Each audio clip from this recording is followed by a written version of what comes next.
Hey, welcome back to Commercial Finance Experts Academy. My name is Su Trung, and today I want to answer a question that one of my colleagues has asked me.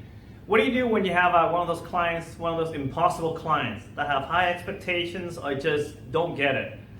Sometimes you get the clients when they call you and they're wishy-washy, or they're all over the map, or they're being disrespectful one way or another. My colleague David has a client that basically got referred by a realtor, and while he's working with his client trying to finance one property, she's working with another realtor to get another property, and whichever property she ends up with, she doesn't care, and whichever realtor she deals with, she doesn't really care. It's great, yes. There's always going to be those kind of clients that you come across that really rubs you the wrong way, put it nicely. In the past, I used to kiss ass and literally suck up to them and just say, so it's not you, it's them, it's leave it alone, leave your projection, leave your shit alone. Don't add it into this thing. This is for her. You're here to serve her. Excuse me. I go to work to make money to serve my family. They come first. My sanity is included, right? Them, secondary. Honestly, think about it. If you seriously think about it, who are you trying to serve first? The greater good of humanity, which is them, or you? We're a selfish human being. Let's be blunt. Let's be honest about it. Honest to ourselves, right? I'm here to work to help somebody so that I can eat. That's it. All right? If you're really honest about it. So take a step back and then really seriously look at how you're approaching these clients and what you're allowing them to do to you. Are you allowing them to walk over you, allowing them to tell you what to do, as well as basically string you around, because you don't know whether they're going to stay with you if they're that kind of wishy-washy with the realtor really. So there's always a doubt in my mind that if this is how she operates, trying to find a property, she has no loyalty already. She's expressing you bluntly, I am not loyal to anybody. Whoever gets me the deal done gets it. Chances are she's with another mortgage broker or another bank trying to do the same financing, same property already, right now. Whether it is or not, just accept the fact that it might be, potential of that happening might be quite high, right? So if you know you're going to be spending an exorbitant amount of hours on this one file that you could have spent working on another file with less, I would say, with less expectation of that, a high expectation like hers is, like that's undeserved.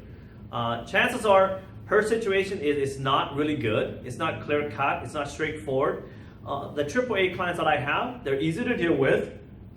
It's amazing client relationship, amazing loyalty and trust and respect for one another. It's crazy. It's those low-end clients on the totem pole that have these high expectations that don't deserve you, honestly, right?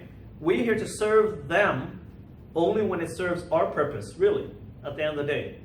If they operate outside of that circle, outside of your values, I honestly don't work with anybody that operates outside of my values, outside of integrity, family first, respectful to each other. It's just a value thing, right? So if I feel that they rub me the wrong way, justifiably, not saying I'm projecting my own little world to them and expect them to be as good as me. I'm not saying that. I'm saying at the end of the day is we're here to make everybody happy. I'm always in it to win. So the realtor wins, I win, and the client wins. I'm not here for me win or the client wins and someone else loses. That's not what I'm here for, right? So what I'm saying, trying to tell you is this. Work with a client that deserves you, deserves your time, creates peace, respect, and gives you sanity, not lose your sanity, right? At the end of the day, money is not everything. I've walked away from $20,000, $30,000 deals because I don't want to work with these clients, right? They rub me the wrong way, or they just totally lie to you, or bluntly or disrespectful. You know what? They didn't go work for anybody else. That's fine. I'm okay with that, right?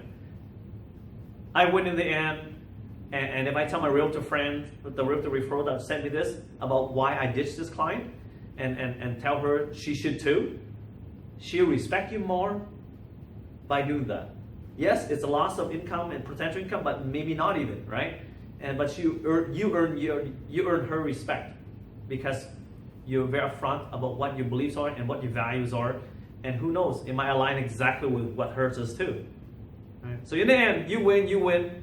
The client that deserves to lose, deserves to lose. Right? We're not here to, my coach always teach me that we're not here to help losers become winners. We want to help winners become better winners. Right? Good clients that want to work with me, I will die. I would fight hard for them.